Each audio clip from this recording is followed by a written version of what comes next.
अल्लाह के नबी के पास एक आदमी आया, उसने कहा अल्लाह के नबी, मेरे कुछ रिश्तेदार हैं, मैं उनके साथ अच्छा सलूक करता हूं, वह युसीऊना इलैया, वो मेरे साथ बुरा सलूक करते हैं। ऐ अल्लाह के नबी, मैं उनके साथ अच्छा मामला करता हूं, वो मेरे साथ जहालत का मामला करते हैं। मैं उनके साथ नरमी का मामला करता हूं, वो मेरे साथ सख्ती का मामला करते हैं। आपने फरमाया, ऐ मेरे सहाबी, जब तक तू इस हाल में, जिस हाल में तू बता रहा है, तब तक अल्लाह ताला की तरफ से एक फरिश्ता बराबर तेरी मदद करता रहेगा। और जब तक तू ऐसा काम कर रहा है, तू अपने उन रिश्तेदारों के मुंह में जहन्नम की राख भर रहा है, जहन्नम की आग भर रहा है, क्योंकि वो तेरे नरमी के मुकाबले में सख्ती करके और तेरे एहसान के बदले बदसलूकी करके वो जहन्नम के हकदार बन रहे हैं, लेकिन तू जन्नत में अपना ठिकाना बना रहा है। ये इस्लाम का अखलाक है। अभी लखनऊ के अंदर क्रिसमस का त्योहार हमारे ईसाई मजहब के लोग मना रहे थे। उनके चर्च के पास दूसरे मजहब के लोग आए और वहां पे हुड़दंग मचाने लगे, बदतमीजी करने लगे। माफ कीजिए, हालांकि वो लोग मुसलमान नहीं थे, लेकिन ये बदतमीजी कि किसी दूसरे मजहब के त्योहार के मकाम पे जाकर अपने मजहब की का जो है प्रचार करना और वहां चीखना चिल्लाना, ये अखलाक के भी खिलाफ है और मानवता के भी खिलाफ है। आज मुल्क में नफरत का माहौल इस कदर बढ़ चुका है कि आज कभी मस्जिदों के सामने, कभी चर्च के सामने और कभी किसी दूसरे मजहब की इबादतगाह के सामने जाकर इस तरीके की इस्लाम के अंदर इस जहालत की कोई गुंजाइश नहीं। इस्लाम जाहिलों का मजहब नहीं है, इस्लाम बदतमीजी का मजहब नहीं है, इस्लाम अखलाक का नाम है, इस्लाम किरदार का नाम है, इस्लाम कैरेक्टर का नाम है। मेरे प्यारे साथियों, जाहिल का जवाब भी आपको जहालत से नहीं देना है, गाली का जवाब भी आपको गाली से। यहूदी बहुत बड़े कमबख्त थे, बहुत बड़े बदतमीज थे, गुस्ताख थे। यहूदी अल्लाह के नबी के पास आते हैं, अस्सलामु अलैकुम कहते हैं, लेकिन जरा सी जबान को घुमा लेते हैं और अस्सलामु अलैकुम कहने के बजाय वो अस्सलामु अलैकुम कहते हैं। देखिए, अरबी जबान बड़ी रिच जुबान है, बहुत रिच लैंग्वेज है। अस्सलामु अलैकुम की मीनिंग क्या है? तुम पर सलामती हो, तुम शांति से रहो, तुम समृद्धि से रहो, तुम खुश रहो। और अस्सलामु अलैकुम बोलो तुम मर जाओ। अरबी जबान इतनी रिच लैंग्वेज है कि एक लेटर खत्म हो गया, मीनिंग अपोजिट हो गई। अस्सलामु अलैकुम का मतलब तुम सलामत रहो और अस्सलामु अलैकुम मतलब तुम मर जाओ। यहूदियों ने अस्सलामु अलैकुम कहा, किसको? नबी। नबी ने सुन लिया। हजरत आयशा के कानों में यहूदियों के जुमले पड़ गए। जब यहूदियों ने अस्सलामु अलैकुम कहा, अम्मा आयशा को गुस्सा आया, उन्होंने फौरन जवाब दिया, वालैकुमुस्सलाम वल्लानतु, ऐ यहूदियों, तुम पर भी मौत आए, तुम पर भी अल्लाह की लानत आए, तुम मर जाओ। अल्लाह के नबी ने देखा हजरत आयशा बड़े गुस्से में, बड़े जोश में, बड़े जज्बात में। आपने फरमाया, महलन या आयशा, ऐ आयशा ठहर जाओ, रुक जाओ, इतने जज्बात में क्यों आ रही हो, इतने तैश में क्यों आ रही हो? इन्नल्लाह युहिब्बुर रिफ्क़ फिल अम्रि कुल्लिही, ऐ आयशा, अल्लाह ताला नरमी को पसंद करता है, अल्लाह ताला सख्ती को पसंद नहीं करता, अल्लाह तो नरमी वाला है, नरमी को पसंद करता है। हजरत आयशा ने कहा, अल्लाह के नबी, आपने देखा नहीं उन यहूदियों ने कितनी गंदी बात आपको कही? उन्होंने आपको अस्सलामु अलैकुम नहीं कहा, उन्होंने आपको अस्सलामु अलैकुम कहा। मैं कैसे गवारा कर लूं? मेरे नबी को मौत की बद्दुआ दी जाए, मेरे नबी को बुरा भला कहा जाए और मैं बर्दाश्त। हजरत आयशा ने हमें और आपको एक सबक भी दिया। सबक ये दिया कि अगर आपके दिल में रसूल की मोहब्बत है और रसूल की गैरत है और आपके रसूल को बुरा भला कहा जाए तो आपको गुस्सा आना चाहिए, आपके जज्बात भड़कने चाहिए। अगर आपके जज्बात ठंडे पड़े हैं, आपके नबी को कुछ भी कह दिया जाए, आपके जज्बात पर कोई फर्क न पड़े, इसका मतलब कि आप बेगैरत हो चुके हैं, आपके अंदर रसूल के नाम की कोई गैरत नहीं। क्रिसमस का त्योहार आया, ईसाई मजहब के लोग मना रहे, ठीक है उनका मजहब है, लेकिन हमारी शरीयत क्या कहती है कि अल्लाह ताला का कोई बेटा नहीं है। लम यलिद व लम यूलद, ना तो वो किसी का बेटा है ना उसका कोई बेटा है। क्रिसमस मनाने वाला तो ये अकीदा रखता है कि आज के दिन अल्लाह ताला का बेटा पैदा हुआ है, नौजुबिल्लाह। और मुसलमान बेचारा अपने आप को सेकुलर साबित करने के लिए और अपने आप को मानवतावादी साबित करने के लिए ये क्रिसमस की मुबारकबाद देता है और उसमें शामिल होता है। कितने मुसलमान बच्चे सांता क्लॉस बनते हैं और उनकी नकाब पहने हुई मुसलमान माँ अपने सांता क्लॉस बने बच्चे को स्कूल में छोड़ने जाती है। मेरे प्यारे भाइयों, मेरी माँ और बहनों, होना तो ये चाहिए था कि हम इस शिर्क से अगर रोकने की क्षमता रखते तो हम रोकने की कोशिश करते। हम रोक नहीं सकते तो कम से कम बुरा समझते, मगर हम बुरा कहाँ समझ रहे हैं, हम तो सपोर्ट कर रहे हैं, हम तो साथ दे रहे हैं। इसका मतलब कि तौहीद की गैरत हमारे अंदर नहीं है, अल्लाह की गैरत हमारे अंदर नहीं है। अल्लाह को गाली दी जा रही है, अल्लाह को बुरा भला कहा जा रहा है, अल्लाह का बेटा बनाया जा रहा है और हम मुबारकबाद दे रहे हैं, हम शुभकामनाएं दे रहे हैं, हम उनके साथ शामिल हो रहे हैं। मेरे प्यारे साथियों, हजरत आयशा ने यह सबक दिया है कि मुसलमान अगर हो, अल्लाह से मोहब्बत करते हो, रसूल से मोहब्बत करते हो, अल्लाह को बुरा भला कहा जाए तो तुम्हारा खून खौल जाना चाहिए, रसूल को बुरा भला कहा जाए तो तुम्हारा खून खौल जाना चाहिए। हजरत आयशा कहती हैं, मुझसे बर्दाश्त नहीं हुआ, मैंने जवाब दिया, ऐ यहूदियों तुम पर अल्लाह की लानत आए, तुम मेरे नबी को बुरा भला कह। नबी ने क्या जवाब दिया? कहा, आयशा मैंने उन यहूदियों की बदतमीजी को सुना था और मैंने उनका जवाब भी दे दिया था जब उन्होंने अस्सलामु अलैकुम कहा था। ऐ आयशा मैंने जवाब दे दिया था, मैंने व अलैकुम कह दिया था। उन्होंने कहा था अस्सलामु अलैकुम, ऐ मोहम्मद सल्लल्लाहु अलैहि वसल्लम आपके ऊपर मौत आ जाए, आप खत्म हो जाएं, आप हलाक हो जाएं। ऐ आयशा मैंने जवाब दे दिया था व अलैकुम, तुम पर भी हलाकत आ जाए, तुम भी मर जाओ, तुम भी खत्म हो जाओ। ये मेरे नबी का अंदाज था। गाली का जवाब आपने गाली से नहीं दिया। मेरे भाइयों, ये अखलाक आज अपने देश में, अपने इलाके में, अपने स्टेट में, अपने गांव में, अपने खानदान में, अपने परिवार में ये अखलाक पैदा करो। अपने बच्चों को ये अखलाक सिखाओ। रहमान के बंदों का ये अखलाक होता है, वइज़ा खातबहुमुल जाहिलून क़ालू सलामा, कि वो जाहिल का जवाब जहालत से नहीं देते। अच्छा, उनका दिन ऐसा गुजरता है, उनकी रात कैसी गुजरती है? वल्लज़ीन यबीतून लिरब्बिहिम सुज्जदन व क़ियामा, जब दुनिया रात में आराम कर रही होती है, गुलछर्रे उड़ा रही होती है, अय्याशी कर रही होती है, रहमान के स्पेशल बंदे रात को तहज्जुद पढ़ते हैं, क़ियामुल लैल करते हैं, रात रात भर सजदा करते हैं, रात रात भर क़ियाम करते हैं, रातों को तहज्जुद की नमाज पढ़ते हैं। आज कितने मुसलमान हैं जो तहज्जुद की नमाज पढ़ते? अरे तहज्जुद छोड़ दो, संभल की बात करने वाले, बनारस की बात करने वाले और उन मस्जिदों की बात करने वाले जिन मस्जिदों पर दुश्मनों की निगाहें हैं, अपने गांव की मस्जिदों को पहले आबाद करो। तुम्हारे गांव की मस्जिद में फजर की नमाज में कितने लोग रहते हैं?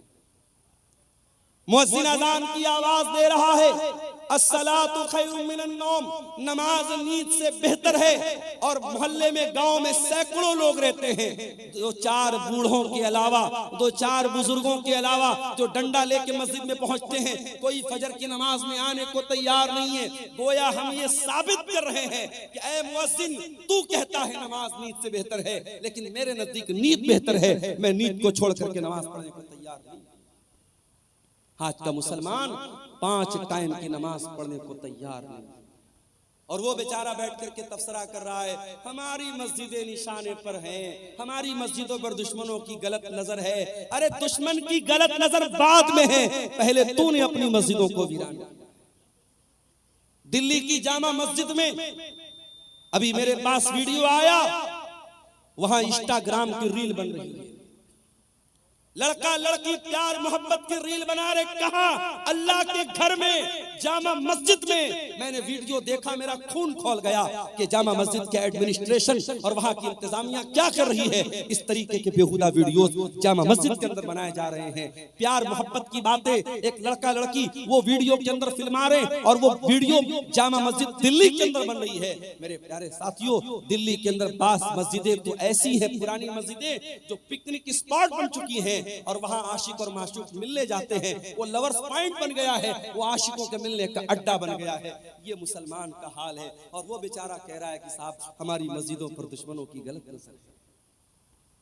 अल्लाह कह रहा है मेरे स्पेशल बंदे पांचों टाइम की नमाज के तो पाबंद होते ही होते हैं। वल्लज़ीना यबीतूना लिरब्बिहिम सुज्जदन व क़ियामा, वो रात रात भर सजदे में रहते हैं, वो रात रात भर क़ियाम में रहते हैं, वो अल्लाह की बारगाह में रोते रहते हैं, वो अल्लाह की बारगाह में तहज्जुद पढ़ते हैं, क़ियामुल लैल करते हैं। कल जुमा का दिन है, फजर की नमाज में आप मस्जिद में जाएंगे। अगर इमाम साहब को मसला मालूम है, सुन्नत का तरीका मालूम है, इमाम साहब पहली रकात में सूरह सजदा पढ़ाएंगे, दूसरी रकात में सूरह दहर पढ़ाएंगे। सूरह सजदा की तिलावत जब आप सुनेंगे, सूरह सजदा में ये आयत भी इमाम साहब तिलावत करेंगे। ततजाफा जुनूबुहुम अनिल मज़ाजी यदऊना रब्बहुम खौफन व तमा। मेरे नेक बंदे वो हैं जो अपने बिस्तर से अलग रहते हैं, रातों में लोग सोए रहते हैं। मेरे नेक बंदे अपने बिस्तर से अलग होकर अल्लाह की बारगाह में रुकू कर रहे होते हैं, अल्लाह की बारगाह में सजदा कर रहे होते हैं। मेरे नेक बंदे तहज्जुद पढ़ते हैं, मेरे नेक बंदे क़ियामुल लैल करते हैं। और एक बात आपको बोलता हूं, कभी कोई मसला फंस जाए, कभी जिंदगी में कोई प्रॉब्लम आ जाए, कभी कोई समस्या आ जाए, नुस्खा बताता हूं, नोट कर लो। पांचों टाइम की नमाज की पाबंदी करो और तहज्जुद की नमाज के लिए मोबाइल पर अलार्म सेट करो। फजर की अजान 5 बजे हो रही है, रात में 3 बजे उठो और वजू करके 8 रकात तहज्जुद की नमाज पढ़ो, मैक्सिमम 8 रकात। अगर 8 रकात पढ़ने की ताकत नहीं तो 6 भी पढ़ सकते हो, 6 की ताकत नहीं तो 4 भी पढ़ सकते हो, 4 की ताकत नहीं तो 2 भी पढ़ सकते हो। मिनिमम 2 रकात, मैक्सिमम 8 रकात तहज्जुद की नमाज पढ़ो और उसके बाद अल्लाह के सामने अपनी झोली फैला दो। आए अल्लाह, शादी को 8 साल हो गए, तेरा बंदा औलाद की नेमत से महरूम है। आए अल्लाह, मेडिकल चेकअप करा लिया, डॉक्टर्स की रिपोर्टें नॉर्मल हैं, डॉक्टर का इलाज दुरुस्त है। आए अल्लाह, मेरे मेरे मेरे घर में बच्चे की किलकारी नहीं गूंज रही है, मेरी बीवी की गोद सूनी है। आए अल्लाह, मुझे औलाद की नेमत से नवाज दे। मेरे प्यारे साथियों, ये तजर्बा और मुशाहदा जो उलमा का और नेक लोगों का रहा है वो मैं आपको बता रहा हूँ। तहज्जुद की नमाज में आप तहज्जुद की नमाज पढ़ने के बाद अल्लाह से वो चीजें मांगिए जो असंभव है, जो नामुमकिन है। अल्लाह ताला उस असंभव और नामुमकिन को भी इंशाअल्लाह मुमकिन बनाएगा। तजर्बे और मुशाहदे की बात बता रहा हूं क्योंकि वो वक्त ऐसा है मेरे प्यारे साथियों जब अल्लाह खुद आसमान दुनिया पर नाजिल होता है और अल्लाह खुद कहता है अपने बंदों से, मांगो मुझसे, मैं तुम्हारी पुकार को सुनूंगा, मुझसे मग़फ़िरत तलब करो, मैं तुम्हें माफ कर दूंगा, मुझसे सवाल करो, मैं तुम्हें दूंगा। अल्लाह देने के लिए उतरा है, अल्लाह दे रहा है। और मेरे प्यारे साथियों, हम इतने बदनसीब हैं, हम उस मुबारक वक्त को, उस अजीम घड़ी को हम उसको खो देते हैं। मेरे प्यारे साथियों, तहज्जुद की नमाज आपको बहुत कुछ ऐसा देगी जो आपको सोच के भी बाहर है, आपके तसव्वुर से भी बाहर है। अल्लाह कह रहा है मेरे स्पेशल बंदे रातों को तहज्जुद की नमाज पढ़ते। और आगे बढ़िए। अच्छा, तहज्जुद पढ़ते हैं इसका मतलब नेक लोग हैं। अब जब नेक लोग हैं तो उनको तो अपने आप पर एक खुशी होनी चाहिए कि साहब हम तो तहज्जुद पढ़ने वाले हैं, जन्नत तो हमारे बाप की होगी, जन्नत में तो हमारा रिजर्वेशन हो गया। नहीं, तहज्जुद पढ़ने के बावजूद अल्लाह के अजाब से डरते रहते। वल्लज़ीना यक़ूलूना रब्बना अस्रिफ अन्ना अज़ाब जहन्नम इन्ना अज़ाबहा कान गरामा इन्नहा साअत मुस्तक़र्रन व मुक़ामा। रहमान के खास बंदे तहज्जुद की नमाज पढ़ते हैं, रात रात भर जागते हैं, लेकिन फिर भी अल्लाह से दुआएं करते हैं कि ऐ परवरदिगार तू जहन्नम के अजाब से हमको बचा ले। इन्ना अज़ाबहा कान गरामा, जहन्नम का अजाब तो चिमट जाने वाला है, जहन्नम का अजाब तो चिपक जाने वाला है, जहन्नम का अजाब तो छोड़ने वाला नहीं है, जहन्नम की अजाब तो जान छोड़ने वाला नहीं है। आज 2-4 लाख रुपये हमने मस्जिद में दे दिया, 2-4 लाख रुपये हमने मदरसे में दे दिया, कोई जलसा करा दिया, कोई मस्जिद बनवा दी, कोई यतीमों की मदद कर दी, तो हम उतने ही पर बड़े फख्र से, बड़े गुरूर से हम अपने आप को समझते हैं कि साहब हमने तो बहुत बार तीर मार लिया, अब तो जन्नत हमारे बाप की हो गई। नहीं मेरे प्यारे साथियों, ये बहुत ही खतरनाक किस्म का तकब्बुर है कि इंसान अपनी नेकियों को, अपने नेक अमाल को अपनी नजात के लिए फाइनल समझे कि हाँ मैंने नेकी कर ली तो मेरी नजात हो गई। इंसान को नेकी करके भी डरना चाहिए, पता नहीं अल्लाह ताला ने उसकी नेकी कबूल की है। हजारों साल पहले जब इब्राहिम अलैहिस्सलाम ने खाने काबा को बनाया था, उनका बेटा इस्माइल भी अपने बाप के साथ खाने काबा को बना रहा था। दोनों बाप बेटे खाने काबा को बना रहे थे और बाप बेटे क्या दुआ कर रहे थे, कुरान बाप बेटों की दुआ को बयान कर रहा है। व इज़ यरफ़उ इब्राहीमुल क़वाइद मिनल बैति व इस्माइल रब्बना तक़ब्बल मिन्ना इन्नका अंतस समीउल अलीम। ऐ परवरदिगार, इब्राहिम दुआ कर रहे हैं, उनका बेटा इस्माइल दुआ कर रहा है, ऐ परवरदिगार हम बनाने को तो खाने काबा बना रहे हैं, ऐ अल्लाह हम तेरा घर बना रहे हैं, हम मस्जिद बना रहे हैं, लेकिन ऐ अल्लाह हमको पता नहीं हमारा ये अमल कबूल होगा कि नहीं होगा। रब्बना तक़ब्बल मिन्ना इन्नका अंतस समीउल अलीम, ऐ अल्लाह तू हमारी इस नेकी को कबूल फरमा ले, तू दुआओं को सुनने वाला है, तू दिल का हाल जानने वाला है। नेकी के बाद इंसान को चिंता होनी चाहिए कि हमारी नेकी अल्लाह ताला के स्वीकार हुई कि नहीं हुई, अल्लाह ताला के कबूल हुई कि नहीं हुई। रहमान के बंदे तहज्जुद पढ़ते हैं और फिर भी दुआ करते हैं कि ऐ अल्लाह हमें जहन्नम के अजाब से बचा ले। इन्न अज़ाबहा कान गरामा, जहन्नम का अजाब इंसान को चिपक जाने वाला। गरामा का मतलब समझते हैं, अरबी जबान में जब कोई किसी से कर्जा लेता है तो जो कर्जा वसूलने के लिए आता है उसके लिए अरबी में गराम का लफ्ज इस्तेमाल होता है। जाहिर है कि अगर आपने किसी से कर्जा लिया है तो बार बार आपके घर पे आएगा, आपको छोड़ेगा नहीं आपसे जब तक पैसा नहीं ले लेगा। जहन्नम का अजाब भी गरामा है, जहन्नम का अजाब छोड़ने वाला नहीं है, जहन्नम का अजाब चिपक जाने वाला है, चिमट जाने। अल्लाह ताला हम सब की हिफाजत फरमाए। इन्नहा साअत मुस्तक़र्रन व मुक़ामा, जहन्नम बड़ा ही बुरी जगह है, बड़ा ही बुरा ठिकाना है। और आगे बढ़िए, रहमान के बंदों का अखलाक आपने देख लिया, रहमान के बंदों की नमाज आपने देख ली, रहमान के बंदों की दुआ आपने देख ली। अब थोड़ा सा और आगे बढ़िए, अल्लाह फरमाता है वल्लज़ीना इज़ा अनफ़क़ू लम युसरिफ़ू व लम यक़तुरू व काना बैन ज़ालिका क़वामा।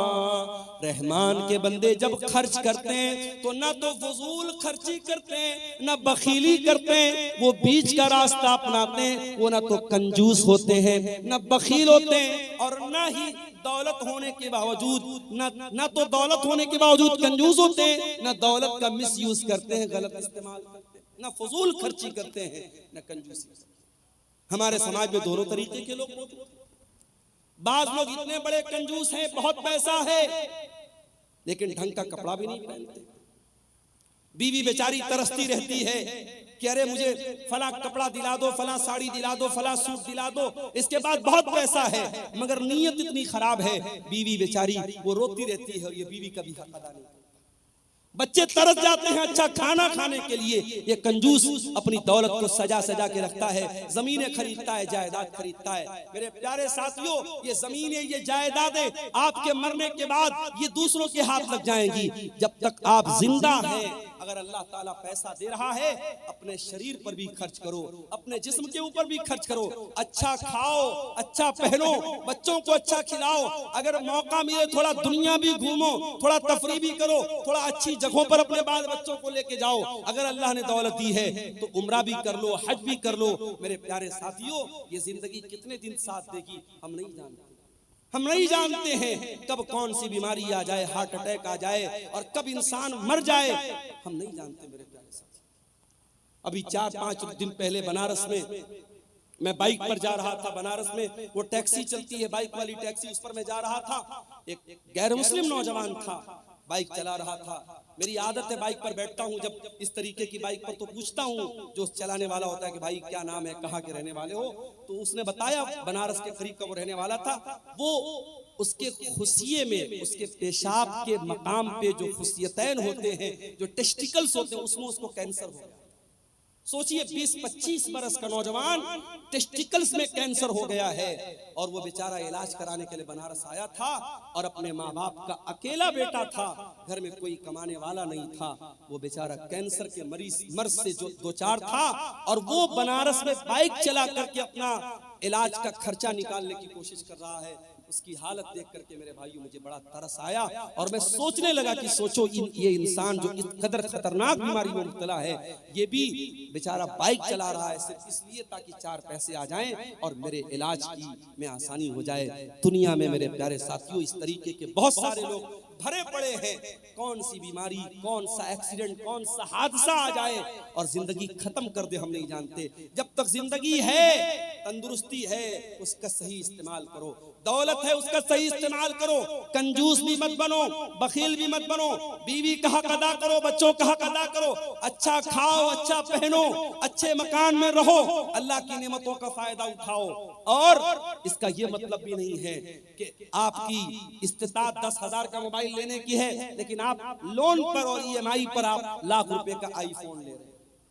ताकत 10,000 का मोबाइल लेने की है, मगर लोन पर और EMI पर आप क्या ले रहे हैं? 1 लाख रुपए का आईफोन ले रहे हैं। ये मेरे प्यारे साथियों, जितनी बड़ी चादर हो, इंसान को पैर उतना ही फैलाना चाहिए। न फजूल खर्ची करना इस्लाम में सही है, न बखीली करना इस्लाम में सही है। आज जलसा होता है, सोशल मीडिया पर जलसों के बारे में कितनी बातें होती हैं। खासतौर से सीमांचल के जलसों के बारे में लोग बोलते हैं बड़ी फजूल खर्ची होती है। कभी कोई इस पर क्यों नहीं चर्चा करता? ठीक है, जलसों में जो खराबियां हैं उसको हमें दूर करना चाहिए, इस पर भी तो चर्चा होनी चाहिए कि सीमांचल में, पूरे इंडिया में मुसलमान शादियों में कितना पैसा पानी की तरह बहाता है। उत्तर प्रदेश की 2 शादियां अभी हाल ही में करंट में मेरे सामने आई। सिद्धार्थनगर में शादी हुई, मुसलमान लड़का बारातियों पर पैसा लुटा रहा है और 20 लाख रुपया उसने बारातियों पर नोटों की गड्डियां उसने उड़ा दी। 20 लाख रुपया उसने पानी की तरह बहा दिया।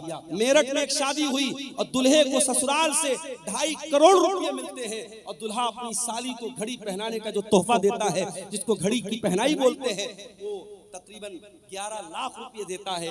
मौलवी साहब को निकाह पढ़ाने का 11 लाख रुपया दिया जाता है।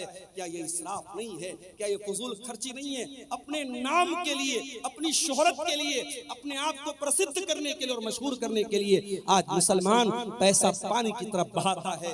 मेरे प्यारे साथियों, अल्लाह क्या इसका भी हिसाब देना पड़ेगा। पैसा कहां से आया और पैसा कहां खर्च किया। आप ये कह करके पल्ला नहीं झाड़ सकते, मेरा पैसा था, मेरी मर्जी थी, मैं जहां चाहे खर्च करूं। नहीं, अल्लाह आपसे पूछेगा, ये पैसा हमने तुझे दिया था, ये दौलत हमने तुझे दी थी, तुझे बताना पड़ेगा ये तूने पैसा कहां से आया और ये पैसा तूने कहां खर्च किया।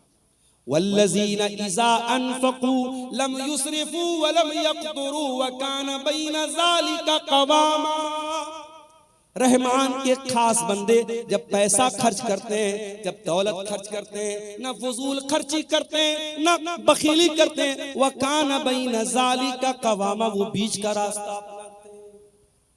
और आगे वल्लज़ीना ला यदऊना मअल्लाहि इलाहन आखर वला यक़्तुलूना अन-नफ्सल्लती हर्रमल्लाहु इल्ला बिल हक़्क़ि वला यज़नून। और रहमान के खास बंदे 3 बड़े बड़े पापों से अपने आप को बचाते हैं। 3 महापाप है इस्लाम में, 3 बड़े बड़े गुनाह है इस्लाम की नजर में। सुन लीजिए इसको। वल्लज़ीना ला यदऊना मअल्लाहि इलाहन आखर। रहमान के खास बंदे अल्लाह के साथ किसी को शरीक नहीं करते, वो शिर्क नहीं करते। उनका हाथ अगर उठता है अल्लाह के सामने उठता है, वो सजदा करते हैं तो अल्लाह की बारगाह में सजदा करते हैं। वो किसी कब्र पे सजदा नहीं करते, किसी मजार पे सजदा नहीं करते, किसी पत्थर के बुत के आगे सजदा नहीं करते। वो लाल काले पीले धागों को मुश्किल कुशा नहीं समझते। आप क्या बोलिए, इसी कटिहार के इलाके में मैंने देखा, अहले हदीस का घर है, शेरशाबादी का घर है, और घर में उसने क्या लगाया है, दुकान और मकान की खैर बरकत। उस पे क्या लिखा हुआ है, कुछ गिनतियां लिखी हुई हैं, कुछ गिनतियां लिखी हुई हैं, और ये अकीदा रखा गया कि ये मेरे मकान में लगा रहेगा तो मेरे मकान में बरकत आएगी। ये उल्टी सीधी गिनती लिखने से तेरे मकान में बरकत नहीं आएगी। मकान में बरकत तेरे अमल से आएगी, तेरे ईमान से आएगी, तेरे कुरान पढ़ने से आएगी। कुरान की आयतों को तू लटका दे या गिनतियों को लटका दे, उससे तेरे घर में बरकत नहीं आएगी। मेरे भाइयों, बात कड़वी है मगर मैं सच्ची बात कहता हूं। आज हम अहले हदीसों को भी अपने अकीदे पर मेहनत करने की जरूरत है। आज हमारे जलसों में तौहीद पर तकरीरें बंद हो गई, अखलाक की बातें हो रही हैं, नमाज की बातें हो रही हैं, शराब से रोका जा रहा है, ज़िना से रोका जा रहा है, मगर दुनिया का सबसे बड़ा पाप क्या है, दुनिया का सबसे बड़ा गुनाह क्या है, शिर्क करना। आज कितनी मुसलमान लड़कियां हैं कॉलेजों में पढ़ रही हैं, हिंदू सहेली के साथ वो पढ़ रही है, उसका कोई त्योहार आया, उसने एक बच्ची महिला पिंडाल में रो रही है, किनकी बच्ची है उसको ले जाइए। किसी गैर मुस्लिम का त्योहार आया, मुसलमान लड़की स्कूल और कॉलेज में पढ़ रही है, उसके त्योहार में बाकायदा शामिल होती है और उसके मजहबी इबादत में शामिल होती है। मैं ये मसला बता दूं आपके गांव का कोई गैर मुस्लिम पड़ोसी है, कोई गैर मुस्लिम भाई है, उसके साथ मेल जोल रखना, उसके साथ प्यार मोहब्बत करना, उसके साथ अच्छा सलूक करना, उसके सुख दुख में काम आना, मैं बिल्कुल मना नहीं कर रहा हूं, इस्लाम तो इसका हुक्म देता है। मगर हाँ, जब मसला ईमान का आ जाए, जब मसला अकीदा का आ जाए, वहां कोई कॉम्प्रोमाइज नहीं करता। किसी गैर मुस्लिम के मजहबी इबादत में आपको शामिल नहीं होना है। इबादत अगर होगी तो अल्लाह की होगी, ये उसूल है, ये उसूल है कुरान। कुल या अय्युहल काफिरून ला आबुदु मा ताबुदून, ऐ नबी आप कह दीजिए कि ऐ काफिरों, जिसकी इबादत मैं करता हूं उसकी तुम नहीं करते, जिसकी तुम करते हो मैं नहीं। तो रहमान के खास बंदे शिर्क नहीं करते। सबसे बड़ा पाप क्या है, अल्लाह के बराबर किसी को बना देना, अल्लाह के बराबर किसी को दर्जा देना। आप तो सीमांचल के इलाके में रहते हैं, यहां तो कम ये चीजें आपको मिलेंगी। आप जरा सा उत्तर प्रदेश में आइए, जरा कलकत्ता चले जाइए, जरा आप मालदा साइड में, बारसोई साइड में आप चले जाइए, आपको जगह जगह शिर्क के अड्डे मिल जाएंगे। मुसलमान किस किस चीज के आगे सर झुका रहा है आप यकीन नहीं कर सकते। एक मुसलमान रास्ते में जा रहा था, उसके एक पैर का जूता टूट गया। अब एक पैर का जूता पहन के तो वो चल नहीं सकता था, उसने मारे गुस्से में अपने जूते को एक पेड़ के ऊपर फेंक दिया। एक साल के बाद जब वो मुसलमान उस जगह से गुजरा, देखा कि पूरे पेड़ पर ढेर सारे जूते पड़े हैं। उसने किसी से पूछा, भाई इस पेड़ पर इतने सारे जूते कहां से आए? कहा कि नहीं मालूम, बस कोई आदमी यहां से गुजरा था, देखा कि इस पेड़ पर एक जूता पड़ा है, तो लोगों ने आपस में ये धारणा बना ली, अकीदा बना लिया कि इस पेड़ के ऊपर जूता लटकाने से बिगड़ी बन जाएगी, मुसीबत दूर हो जाएगी, मन्नत पूरी हो जाएगी। अब जूते पर जूता, जूते पर जूता लटकाया। ये मुसलमान का अकीदा है। मुसलमानों के अकीदे में इतना बिगाड़ है मेरे प्यारे साथियों, कहीं बिल्ली की कब्र है, कहीं घोड़े का मजार है, कहीं पागल बाबा का मजार है, और वहां जाके मुसलमान सर झुका रहा है। अल्लाह कह रहा है मेरे खास बंदे अल्लाह के साथ शिर्क नहीं करते, वल्लज़ीना ला यदऊना मा अल्लाहि इलाहन आखर, मेरे स्पेशल बंदे अल्लाह के साथ शिर्क। दूसरा गुनाह, वला यक़्तुलून अन-नफ्सल्लती हर्रमल्लाहु इल्ला बिल-हक़्क़ि, और अल्लाह के खास बंदे किसी निर्दोष की हत्या नहीं करते, किसी बेकसूर को कत्ल, किसी इनोसेंट पर्सन का मर्डर नहीं करते, किसी बेकसूर की हत्या नहीं करते। इस्लाम किसी बेकसूर की हत्या करने की इजाजत नहीं देता। अभी एक वाक़या आया, एक मुसलमान, अपने आप को सो कॉल्ड मुसलमान कहने वाले इंसान ने गाड़ी के जरिए कई लोगों को कुचल दिया, और पता लगा कि वो आदमी पहले सऊदी में रहता था, सऊदी हुकूमत ने साफ बयान दे दिया उस इंसान का हमसे कोई ताल्लुक नहीं है, और वैसे भी वो मुसलमान नहीं था, मुल्हिद इंसान था, दीन बेजार इंसान था। मेरे प्यारे साथियों, कोई मुसलमान इस तरीके की हरकत अगर करे, किसी बेकसूर की हत्या करे, किसी निर्दोष को मार दे, तो कान खोल करके सुन लो, इस्लाम को उससे कोई संबंध नहीं है।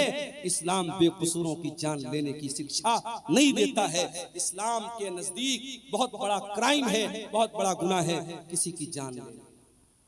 हाँ, इस्लाम में 3 ऐसे मकामात हैं जहां किसी की जान ली जा सकती है, ये भी याद रखो। इस्लाम में 3 लोगों को कत्ल किया जा सकता है। नंबर 1, अस्सय्यिबुज़्ज़ानी, शादीशुदा इंसान अगर जिना कर रहा है और इस्लामी हुकूमत है, चाहे वो मर्द हो चाहे वो औरत हो, इस्लामी हुकूमत के अंदर शादीशुदा जानी की सजा सजाए मौत है, उसे रज्म किया जाएगा, पत्थरों से मार मार के खत्म किया जाएगा। नंबर 2, अल क़त्ल बिल क़त्ल, अगर किसी ने किसी की हत्या की है तो हत्यारे को उस हत्या के बदले, उस कत्ल के बदले हत्यारे को कत्ल किया जाएगा, कातिल को कत्ल किया जाएगा, कातिल से क़िसास किया जाएगा, उसको भी इस्लाम में उसकी इजाजत दी गई है। और नंबर 3, अल मुफारिक़ु लिदीनिही, इस्लामी हुकूमत के अंदर अगर कोई मुसलमान रहता है, वो इस्लाम को फॉलो करते करते अगर इस्लाम को छोड़ देता है और किसी दूसरे मजहब को स्वीकार कर लेता है, मुर्तद हो जाता है, मुशरिक हो जाता है, काफिर हो जाता है, अगर इस्लामी हुकूमत के अंदर ऐसा काम करता है तो इस्लाम में मुर्तद की सजा सजाए मौत है। इस्लाम ये कहता है, अगर आप इस्लामी हुकूमत में रहते हैं, आप इस्लाम को छोड़ के किसी और मजहब पर अमल करते हैं, कोई मसला नहीं है, आप रह सकते हैं। लेकिन अगर आप इस्लाम को फॉलो करते हैं और इस्लामी हुकूमत के अंदर रहते हुए आप अगर मुर्तद होते हैं, अल्लाह के दीन को छोड़ करके कोई और दीन अपनाते हैं, तो फिर ये माफी के लायक जुर्म नहीं है, ये माफ करने के लायक अपराध नहीं है, और इस्लामी हुकूमत में उसकी सजा सजाए मौत है। ये 3 गुनाह ऐसे हैं जिन पर इस्लाम में कत्ल करने की इजाजत दी गई है। अल्लाह कह रहा है, वला यक़्तुलून नफ्सल्लती हर्रमल्लाहु इल्ला बिल हक़्क़ि, मेरे नेक बंदे वो हैं, मेरे स्पेशल बंदे वो हैं जो किसी निर्दोष की हत्या नहीं करते, वला यज़नून, और जिना नहीं करते। ये तीसरा बड़ा गुनाह है, जिना करना, बदकारी करना, शर्मगाह का गलत इस्तेमाल करना, ये जिनाकारी और बदकारी इस्लाम की नजर में तीसरा बड़ा गुनाह है। इसीलिए जब अल्लाह के नबी से पूछा गया, आय अल्लाह के नबी, अय्युज़ ज़म्बि आज़मु इंदल्लाह, अल्लाह के नजदीक सबसे बड़ा गुनाह क्या है? आपने फरमाया, अंत जाला लिल्लाहि निद्दन व हुवा खलक़क, सबसे बड़ा गुनाह यह है कि तुम अल्लाह के बराबर किसी को करार दे दो। पूछा गया, आय अल्लाह के नबी, उसके बाद दूसरा सबसे बड़ा गुनाह क्या है? आपने फरमाया, अन तक़्तुला वलदक खशियत अन यतमा माक, अपनी औलाद को कत्ल कर देना इस डर से कि वो औलाद तुम्हारे साथ खाए। अब यहां एक मसला पैदा होता है, क्या फैमिली प्लानिंग करने की इस्लाम में इजाजत है? 2 लड़के हैं मेरे, अभी मैं तीसरा लड़का नहीं चाहता, अभी 2 लड़कों को पालना मेरे लिए मुश्किल हो रहा है, तीसरा लड़का मैं नहीं चाहता, तीसरी औलाद नहीं चाहता, क्या फैमिली प्लानिंग कर सकता हूं? ये बड़ा ही नाजुक मसला है। फैमिली प्लानिंग कर सकते हैं कि नहीं कर सकते हैं, ये बड़ा ही नाजुक मसला है। उसमें अगर आप बच्चे की पैदाइश और बच्चे के मां के पेट में वजूद में आने से पहले के जो तरीके हैं जिसमें हमल न ठहरे, अगर वो तरीके आप अपनाते हैं तो उसकी गुंजाइश मौजूद है। अगर आप कोई परमानेंट ऐसा जैसे नसबंदी हो जाती है, ये गलत है, या बगैर किसी मजबूरी के औरत का ऑपरेशन करा दिया जाए, ये गलत है। अगर वक्ती तौर पर और आरजी तौर पर अगर हमल न ठहरे, इसके लिए कोई तदबीर अपनाई जाए, उसकी गुंजाइश तो मौजूद है। मगर एक बार अगर प्रेगनेंसी वजूद में आ गई, हमल वजूद में आ गया, अब उसके बाद उसको डिस्ट्रॉय करना, उसको एबॉर्शन करना, उसको खत्म करना मां के पेट में, मेरे प्यारे साथियों, ये औलाद का कत्ल है और ये उस जान का कत्ल है, और इसका हिसाब आपको देना। हाँ, अगर कभी ऐसा हो गया कि हमल ठहर गया और औरत की सेहत और उसकी तंदुरुस्ती इस लायक नहीं है कि वो बच्चे को जन्म दे, क्या है चांदी की का पायल किसी अल्लाह की बंदी ने, किसी हमारी बहन ने ये दिया है। इस मस्जिद का चंदा है, मदरसे का? ईदगाह की गिरा। ईदगाह के लिए, अच्छा ईदगाह के लिए दिया है। अल्लाह ताला इस बहन के इस चंदे को कबूल फरमाए।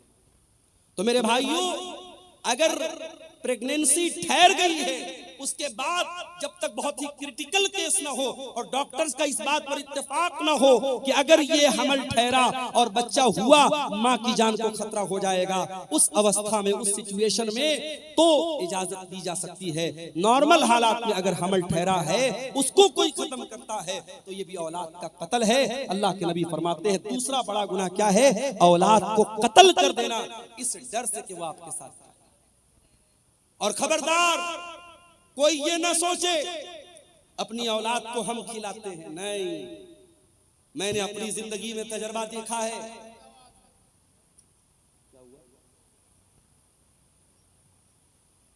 मेरी 3 बेटियां हैं।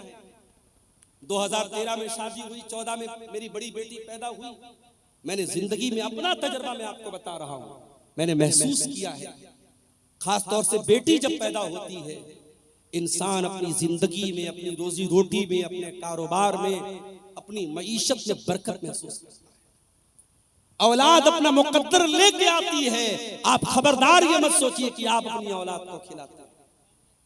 आपको भी खिलाने वाला अल्लाह है और आपकी औलाद को भी खिलाने वाला अल्लाह है।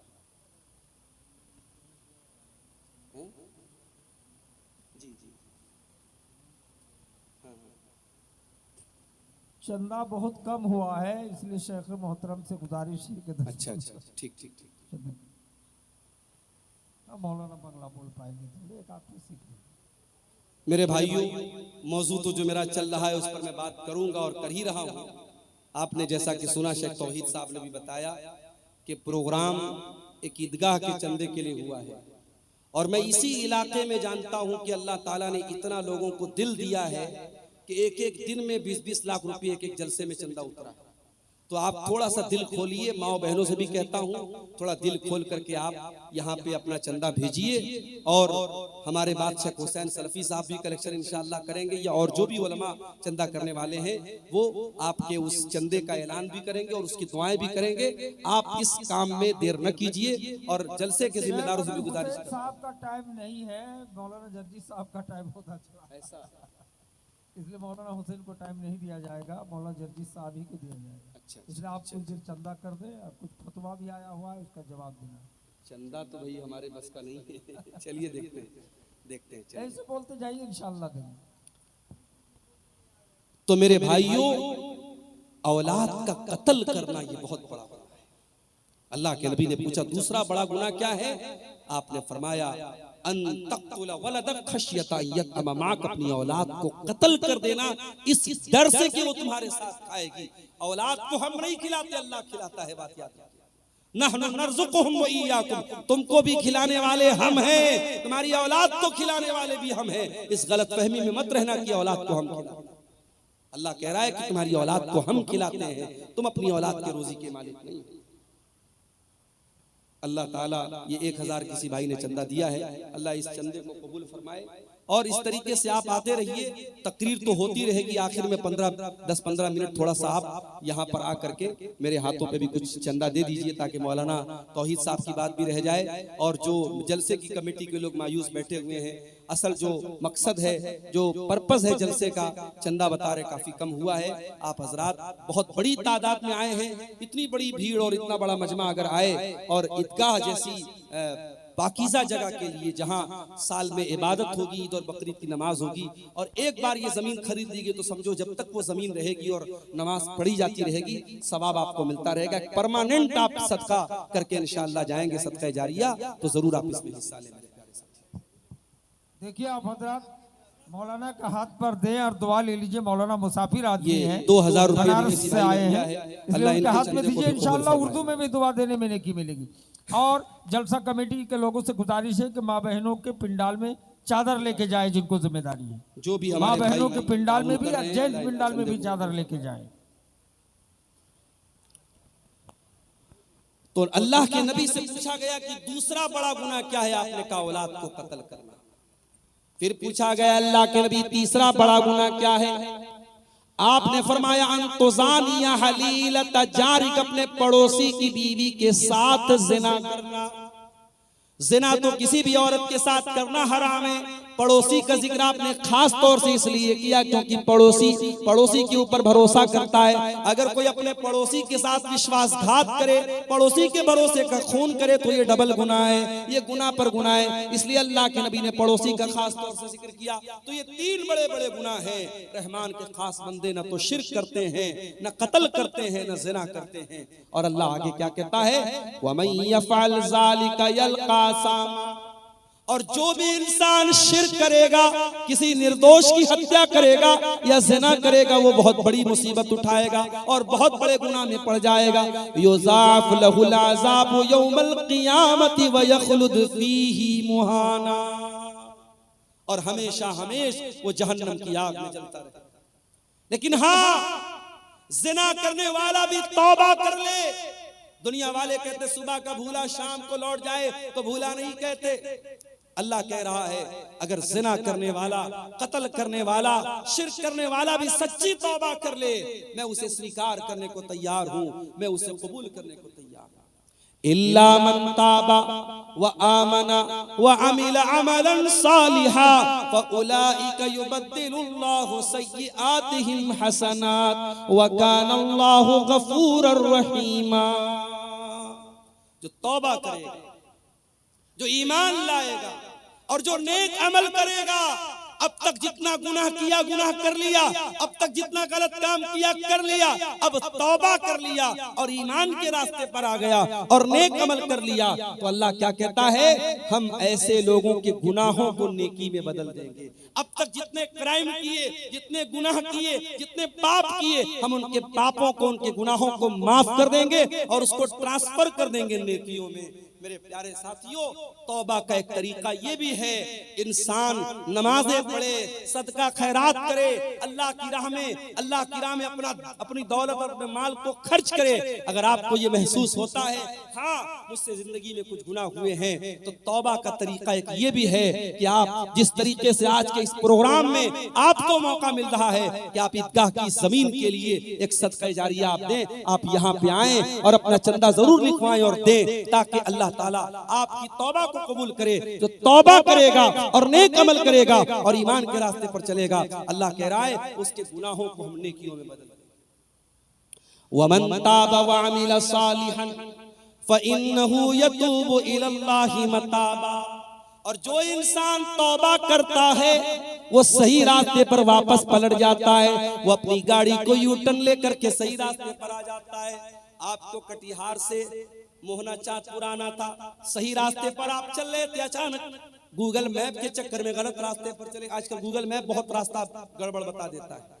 अभी उत्तर प्रदेश में गूगल मैप के चक्कर में एक पुल कोई बन रहा था, अभी आधा अधूरा पुल बना था, उस पर 4 व्हीलर लेकर के एक नौजवान चला गया और पुल पर से उसकी गाड़ी गिर पड़ी और नौजवान बेचारा इंतकाल कर गया, अल्लाह को प्यारा हो गया। तो आप गूगल मैप के चक्कर में गलत रास्ते पर जब चले गए, रास्ते में एक आदमी जा रहा था, जलसे में जा रहा था, उसने कहा भाई साहब कहाँ जा रहे हैं? आपने कहा मोहना चाँदपुर जा रहा हूँ। तो उसने आपको बताया कि नहीं, अब अपनी गाड़ी को मोड़ दीजिए, आप यू टर्न ले लीजिए। तो तौबा भी यू टर्न है मेरे प्यारे साथियों। जब आप तौबा करते हैं, जब आपने गुनाह का काम किया, हमने कोई गलत काम किया, उस वक्त तक हम गलत ट्रैक पर चल रहे थे, गलत रास्ते पर चल रहे थे, जैसे ही हमने तौबा कर लिया, अल्लाह कह रहा है फइन्नहु यतूबु इलल्लाहि मताबा, हम अल्लाह के रास्ते की तरफ लौट के चल जाए। उसके बाद फरमाया,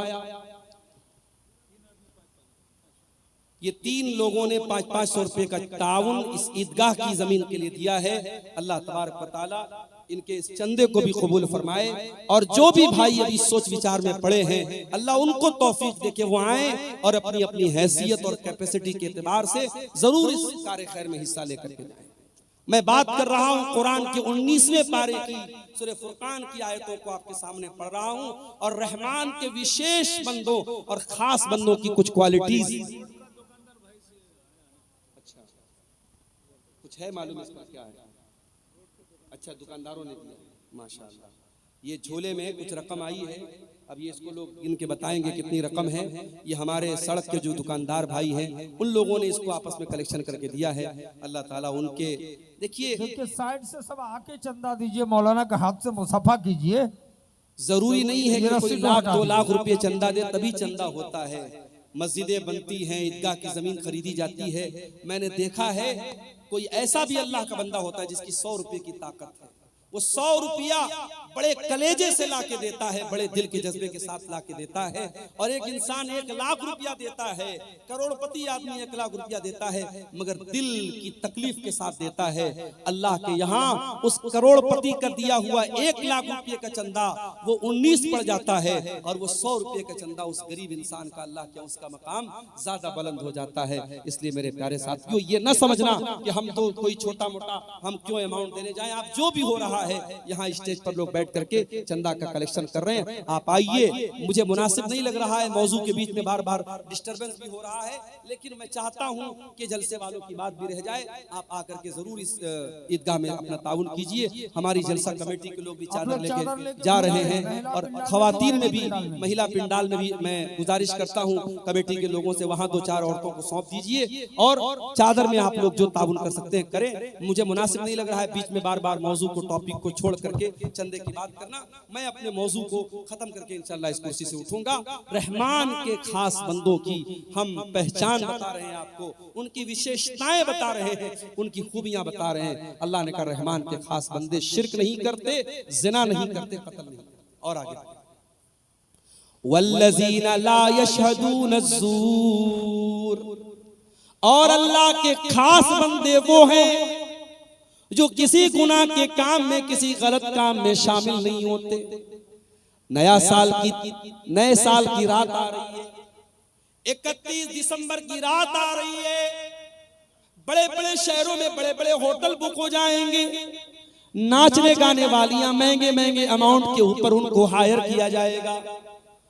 कई हजार का पास और टिकट लगाया जाएगा, और होटलों में महंगे महंगे टिकट दे करके नाच गाना देखने और शराब पीने जाने वालों में मेरे प्यारे साथियों एक बड़ी तादाद में मुसलमान नौजवान और लड़के लड़कियां भी शामिल होते हैं।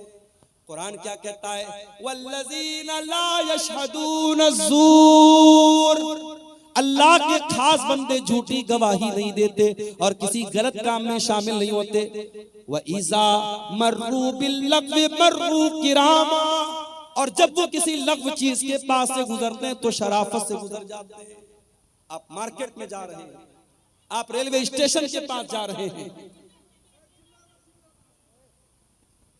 आप एयरपोर्ट के पास से जा रहे हैं, और कोई लग़्व चीज, कोई नामुनासिब चीज आपकी नजरों के सामने से आई, तो आप अगर उसको देखने लगते हैं या उस गलत काम में आप इन्वॉल्व हो जाते हैं, अल्लाह ताला हम सब की हिफाजत फरमाए। मेरे प्यारे साथियों, रब्बुल आलमीन अगर आप किसी लग़्व चीज के पास से गुजरते हैं तो कुरान क्या कहता है? मेरे स्पेशल बंदे वइज़ा मर्रू बिल्लग़्वी मर्रू किरामा, शराफत के साथ वहां से गुजर जाते हैं।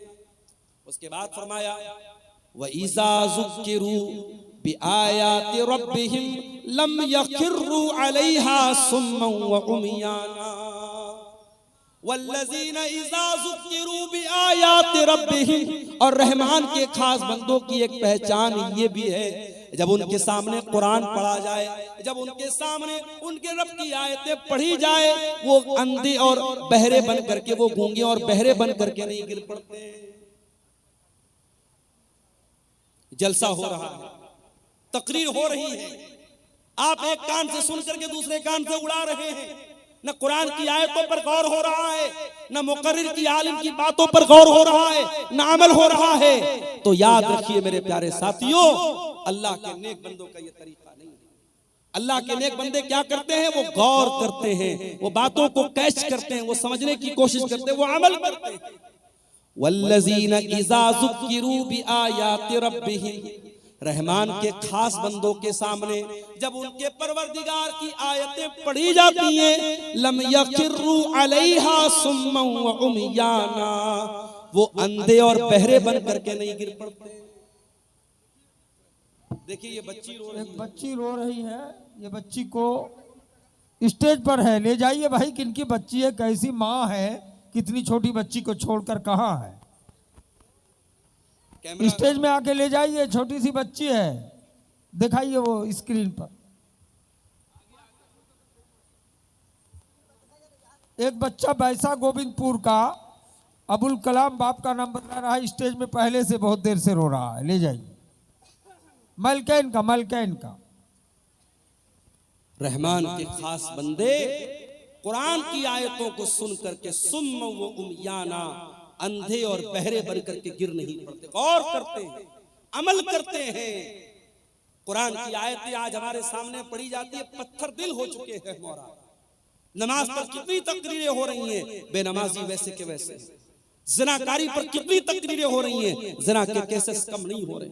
शराब पर कितनी बातें हो रही हैं, मगर नशे का रुझान बराबर बढ़ता चला जा रहा है। मेरे प्यारे साथियों, रहमान के खास बंदे कुरान की आयतों को गौर से सुनते हैं और अमल करते हैं। उसके बाद फरमाया, वल्लज़ीना यक़ूलूना रब्बना हब लना मिन अज़वाजिना व ज़ुर्रिय्यातिना क़ुर्रता अयुन वजअलना लिलमुत्तक़ीना इमामा। ये रहमान के खास बंदों की आखिरी पहचान अल्लाह बयान कर रहा है। रहमान के खास बंदे वो हैं जो ये दुआएं करते रहते कि ऐ हमारे परवरदिगार, हमारे बीवी बच्चों को हमारी आंखों की ठंडक बना दे। बीवी बच्चे हमारी जिंदगी का बड़ा अहम हिस्सा होते हैं मेरे भाई। हम जब भी खुश होते हैं अपने बीवी बच्चों के साथ खुशी में शामिल होते हैं। हम किसी अच्छी जगह घूमने फिरने जाते हैं, अपने बीवी बच्चों को शामिल करते हैं। क्या अपने बीवी बच्चों को जहन्नम की आग से बचाने की चिंता हमारे दिल और दिमाग में पैदा नहीं होती मेरे भाइयों? देखिए, ये फिर किसी ने 1500 रुपए का ताउन पेश किया है और ये 100 रुपए का भी कुछ ताउन हमारे चंद नौजवानों ने पेश किया था। अल्लाह ताला इन तमाम चंदा देने वालों के चंदे को और दान देने वालों के दान को अल्लाह कबूल फरमाए। अल्लाह इनकी जायज मुरादों को पूरी फरमाए।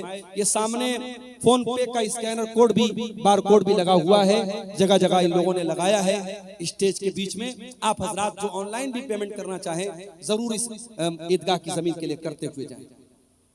तो रहमान के खास बंदे अपने बीवी बच्चों के लिए दुआ करते हैं। अगर आपकी बीवी दीनदार नहीं है, आपका बच्चा अगर दीन पर नहीं है, तो कम से कम कुछ नहीं कर सकते। रजाकार हजरात से गुजारिश है कि 10 मिनट के अंदर हजरत मौलाना जर्जीस साहब इटावा उनको ले आए स्टेज में। 10-15 मिनट के अंदर मौलाना जर्जीस साहब को स्टेज में ले आए। तब तक मौलाना अब्दुल गफ्फार के बाद मौलाना मुश्ताक साहब बंगला में 10-15 मिनट ईदगाह के लिए चंदा करेंगे बंगला जबान पे, जो देना चाहें दे सकते हैं। रहमान के खास बंदे अपने बीवी बच्चों की चिंता करते हैं। अपने बीवी बच्चों के कपड़े की चिंता तो हम सब करते हैं, बच्चों की दुनिया के फ्यूचर की चिंता तो हम सब करते हैं। लेकिन मेरे प्यारे साथियों, ये जमीन, ये जायदाद, ये रुपया, ये पैसा, ये जेवर, ये कपड़ा हमारे बीवी बच्चों की दुनिया में काम आएगा।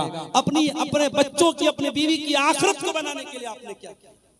आज कितने लोग हैं, जवान बेटी उनकी पढ़ाई कर रही है कलकत्ता में, रांची में, पटना में, लड़की कहाँ जा रही है, क्या कर रही है, रातों में किससे मिल रही है, माँ बाप को कोई फिक्र नहीं है। वो तो बड़े फख्र से कहते हैं हमें तो अपनी लड़की के ऊपर भरोसा है। मेरे प्यारे साथियों, भरोसे के नाम पर आंख मूंद लेना और अपनी बेटियों को, अपनी नादान बेटियों को बुराई के अड्डों पे डाल देना, ये अक्लमंदी का सौदा नहीं है, ये फायदे का सौदा नहीं है।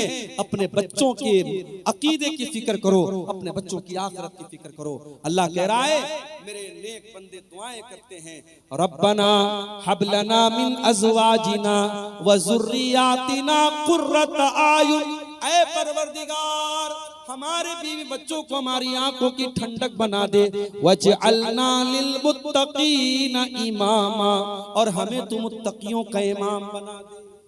मुत्तकी बनना कमाल नहीं है, मुत्तकियों का इमाम बनना कमाल है।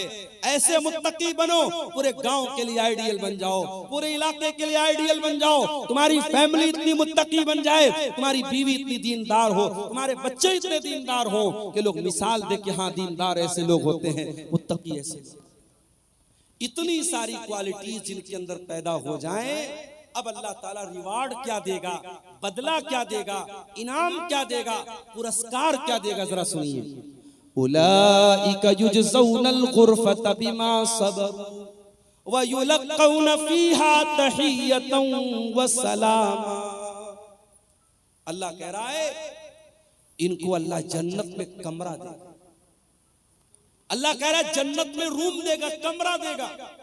अभी मुंबई का सफर करना है मुझे, मैं ऑनलाइन चेक कर रहा था कि ताज होटल में अगर एक दिन रात गुजारी जाए तो कितना अमाउंट आएगा।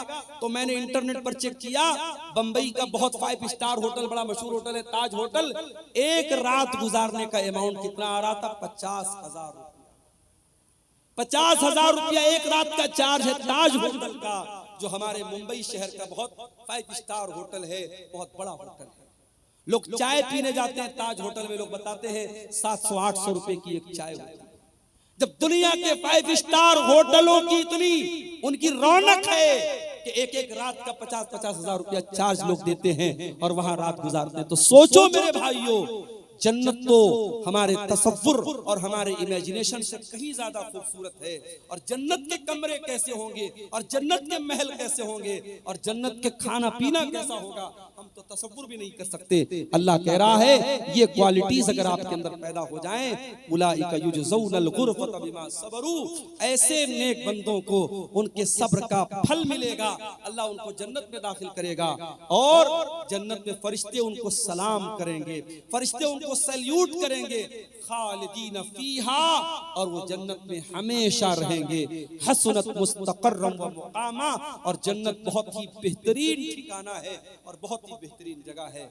मेरे अजीजों, ये चंद बातें मैंने आपके सामने सूरह फुरकान के हवाले से, कुरान के 19वें पारे के हवाले से आपके सामने रखी है। रहमान के खास बंदों की पहचान। मैं चाहता हूं कि ये जो पहचान अल्लाह ताला ने बयान की है, इन पहचान और इन विशेषताओं को हम सब भी अपना लें, ताकि अल्लाह ताला ने जो रिवार्ड दिया है, जो बदला दिया है, अल्लाह ताला उन नेक लोगों में हमको भी शामिल फरमा दे। मेरे भाइयों, ये जाते जाते जो भाई इस ईदगाह के लिए ताउन करके जा रहे हैं, अल्लाह ताला इन भाइयों के इस चंदे और ताउन को भी कबूल फरमाए। और मजीद जो भाई अब तक पीछे रहे हैं, माँ बहनों से भी गुजारिश करता हूँ, मौलाना जर्जी साहब थोड़ी देर में आएंगे, उसके पहले पहले एक बेहतरीन तकरीर तो आप सुनेंगे, उसके पहले पहले जो भी आप इस ईदगाह के लिए आप चंदा दे सकते हैं, ताउन दे सकते हैं, वो जरूर करके जाएं। हम अल्लाह से दुआ करते हैं रब्बुल आलमीन अपने खास बंदों में, अपने रहमान तू अपने विशेष बंदों में हमको भी शामिल फरमा दे। और जिन बुराइयों से वो बचते हैं तू हमें बचने की तौफीक अता फरमा, और जो नेक अमाल वो करते हैं वो नेक अमाल तू हमें सबको करने की तौफीक अता फरमा। ऐ अल्लाह, हमें तू जब तक दुनिया में हम जिंदा रहें नेक अमल करने की तौफीक अता फरमा। ऐ अल्लाह, हमारे जिन भाइयों ने आज ईदगाह की जमीन के लिए ताउन पेश किया है, करेंगे, ऐ अल्लाह तू उन सब की जायज मुरादों को पूरी फरमा दे। ऐ अल्लाह, जो मरहूम माँ बाप की तरफ से यहाँ ईदगाह की जमीन के लिए ताउन किया है, ऐ अल्लाह उनके चंदे को भी तो कबूल फरमा दे। ऐ अल्लाह, हमारी नेकियों में तू इखलास पैदा फरमा दे। ऐ अल्लाह, हमें जब तक तू दुनिया में जिंदा रख, इस्लाम पर जिंदा रख, और हम सब का खात्मा ईमान पर हो।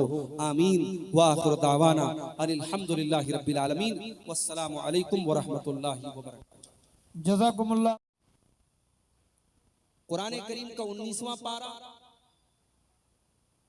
सूरह फुरकान की आयतें हैं, कुरान पढ़ा जा रहा है, बड़े गौर से सुनिए। व इबादुर रहमानिल्लज़ीना यमशूना अलल अर्दि हौना व इज़ा खातबहुमुल जाहिलूना क़ालू सलामा। रहमान के बंदे वो हैं, अल्लाह के बंदे वो हैं जो जमीन के ऊपर नर्म चाल चलते हैं। अच्छा, अल्लाह ने ऐसा क्यों बोला कि रहमान के बंदे ऐसे?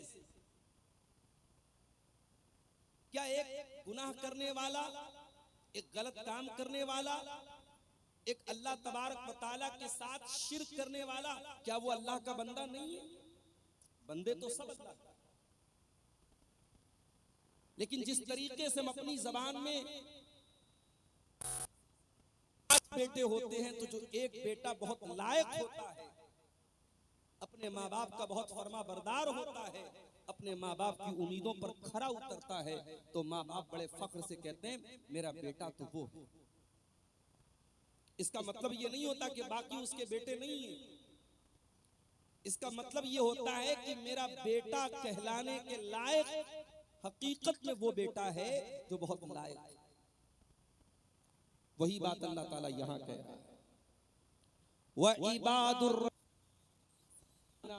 रहमान के बंदे लजीना यमशूना अलल अर्दी हौना, जो जमीन के ऊपर नर्म चाल चलते हैं, अहंकार नहीं करते, तकब्बुर नहीं करते, गुरूर नहीं करते, घमंड नहीं करते। उनकी चाल बताती है कि ये घमंडी लोग नहीं है, ये तकब्बुर करने वाले लोग नहीं है, ये तवाज़ो वाले लोग हैं, ये अपने आप को छोटा समझते हैं।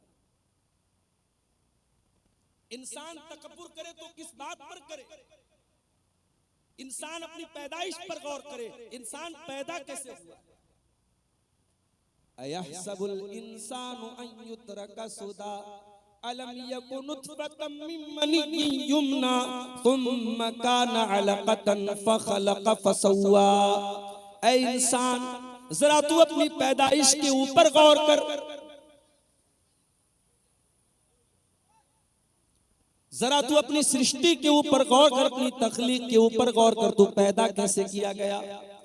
तू एक मनी के कतरे से, एक स्पर्म की बूंद से तुझको पैदा किया गया, और फिर तू एक जमा हुआ खून बन गया, फिर तू गोश्त का लोथड़ा बन गया, फिर तू जीता जागता इंसान बन गया। ऐ इंसान, एक हकीर पानी के कतरे से पैदा होने वाले इंसान, तू अपनी जात पर गुरूर क्यों करता है, तकब्बुर क्यों करता है? इंसान किस बात पर तकब्बुर करता है? अगर इंसान को अपनी दौलत पर तकब्बुर है तो इंसान याद रखे, इस दुनिया में बहुत बड़े बड़े दौलतमंद आए, बहुत बड़ा दौलत वाला था कारून। इतनी दौलत थी कारून के पास के कुरान कहता है व आतैनाहु मिनल कुनूज़ि मा इन्न मफातिहहु लतनूउ बिल उस्बति उलिल कुव्वा। हमने कारून को इतनी दौलत दी थी, इतना खजाना दिया था कि कारून के खजानों की चाबियों को बहुत सारे पहलवान बड़ी मुश्किल से उठाते। अंजाम क्या हुआ कारून का? कारून को अपनी दौलत पर बड़ा नाज था, बड़ा गुरूर था, बड़ा तकब्बुर था। अंजाम क्या हुआ? अल्लाह कहता है फखसफना बिही व बिदारिहिल अर्दा। हमने कारून को जमीन दिया, हमने कारून के महल को जमीन में दसा दिया, हमने कारून के खजाने को जमीन में दसा दिया। अपनी सारी दौलत के साथ कारून जमीन के अंदर दसा दिया गया। कभी दौलत पर गुरूर मत करना मेरे। ये दौलत आज है, कल नहीं होगी। बड़े बड़े करोड़पति अरबपति लोग आज भिखारी बन गए, आज दूसरों के मोहताज बन गए, और जो कल तक भिखारी थे, फकीर थे, आज वो करोड़पति बन गए। कभी दौलत पर गुरूर मत करना, कभी अपनी खूबसूरती पर गुरूर मत करना। ये खूबसूरती एक दिन ढल जाएगी, ये खूबसूरत चेहरा एक दिन झुर्रियों से भर जाएगा।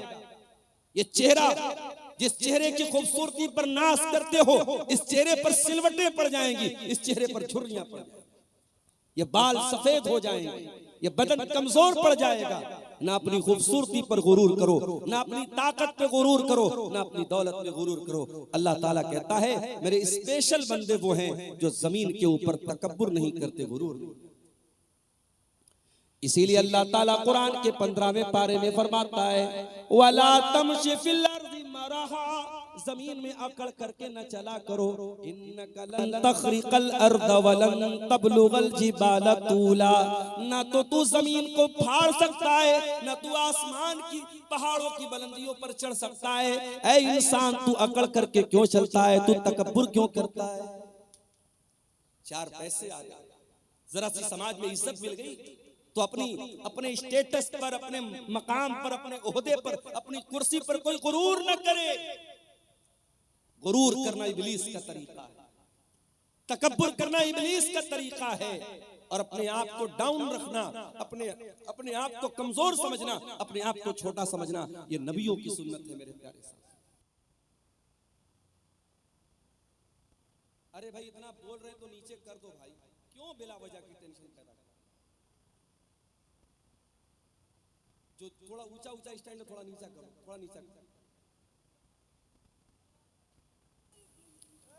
तकब्बुर करना और गुरूर करना ये शैतान की अलामत है मेरे प्यारे साथी। अल्लाह फरमाता है व इबादुर रहमानिल्लज़ीना यमशूना अलल अर्दि हौना। अल्लाह के खास बंदे वो हैं जो जमीन के ऊपर नर्म चाल चलते हैं, जो जमीन के ऊपर तकब्बुर नहीं करते, घमंड नहीं करते। अच्छा, यहां एक सवाल पैदा होता है। एक इंसान अच्छा कपड़ा पहनता है, नया जूता पहनता है, अब वो घर से बाहर निकला, उसका कपड़ा खूबसूरत है, उसका जूता खूबसूरत है। अब कोई दूसरा आदमी ऐसा मिल गया जिसका कपड़ा उतना अच्छा नहीं है, जिसका जूता उतना अच्छा नहीं है। अब जाहिर है एक नेचुरल बात है, एक प्राकृतिक बात है, कुदरती बात है। जब आप अपने से कमजोर इंसान को देखेंगे, अपने से कमतर इंसान को देखेंगे, आपका कपड़ा कीमती है, आपका जूता कीमती है, तो आपके दिल और दिमाग में कहीं ये बात आ सकती है कि मैं इससे अच्छा हूं, मैं इससे खूबसूरत हूं, मैं इससे बेहतर हूं। तो क्या ऐसी थिंकिंग का पैदा होना, ऐसे विचार का दिमाग में आना, ऐसी सोच का दिमाग में आना, क्या यह भी तकब्बुर है? आइए एक हदीस पढ़ के सुनाता हूं। अल्लाह के नबी फरमाते हैं जिस इंसान के दिल में जर्रा बराबर तकब्बुर होगा वो जन्नत में नहीं जाएगा। सहाबे किराम दहल गए, सहाबे किराम कांप गए। अल्लाह के रसूल, जर्रा बराबर जिसके दिल में तकब्बुर होगा, अहंकार होगा, घमंड होगा, गुरूर होगा, वो जन्नत में नहीं जाएगा। ऐ अल्लाह के नबी, हम में से हर इंसान चाहता है उसका कपड़ा अच्छा हो, हर इंसान चाहता है उसका जूता अच्छा हो, अच्छा जूता पहन के निकले, अच्छा कपड़ा पहन के निकले। अब किसी दूसरे को देख करके अगर अपने आप को बड़ा समझ लिया तो ऐ अल्लाह के नबी, ये तो बड़ा घाटे का सौदा है। एक जरा सा तकब्बुर पैदा होगा और इंसान जहन्नम में चला जाएगा। आपने फरमाया ऐ मेरे सहाबा, तकब्बुर ये नहीं है कि इंसान अच्छा कपड़ा ना पहने, तकब्बुर ये नहीं है कि इंसान अच्छा जूता ना पहने। आपने फरमाया इन्नल्लाह जमीलुन युहिब्बुल जमाल, अल्लाह ताला खूबसूरत है और अल्लाह ताला खूबसूरती को पसंद करता है। ये बड़ी प्यारी बात है। अल्लाह ताला खूबसूरत है, साहिबे जमाल है, अल्लाह जमील है और जमाल को पसंद करता है। कभी गौर कीजिए अल्लाह ताला की कायनात कितनी खूबसूरत है। ज्यादा दूर न जाइए, आप अपने गांव में निकल जाइए, खेतों और खलियानों पे जाके देखिए, गंगा के किनारे जाके जरा देखिए सूरज के डूबने का मंजर, जरा किसी नदी और पहाड़ के करीब जाके देखिए, दुनिया की सारी खूबसूरती फेल है मेरे प्यारे साथियों अल्लाह ताला के क्रिएशन की खूबसूरती, अल्लाह की कुदरत की खूबसूरती के आगे दुनिया की सारी खूबसूरती फेल है। अल्लाह खूबसूरत है और अल्लाह ने इस कायनात को बहुत खूबसूरत बनाया है। आप अच्छा कपड़ा पहने, अच्छा जूता पहने, इस्लाम को इस पर कोई आपत्ति नहीं है। अल्लाह ताला के नजदीक इसमें कोई हर्ज की बात नहीं। फिर तकब्बुर क्या है? अब तकब्बुर की परिभाषा, तकब्बुर की डिफिनीशन अल्लाह के नबी की जुबान से।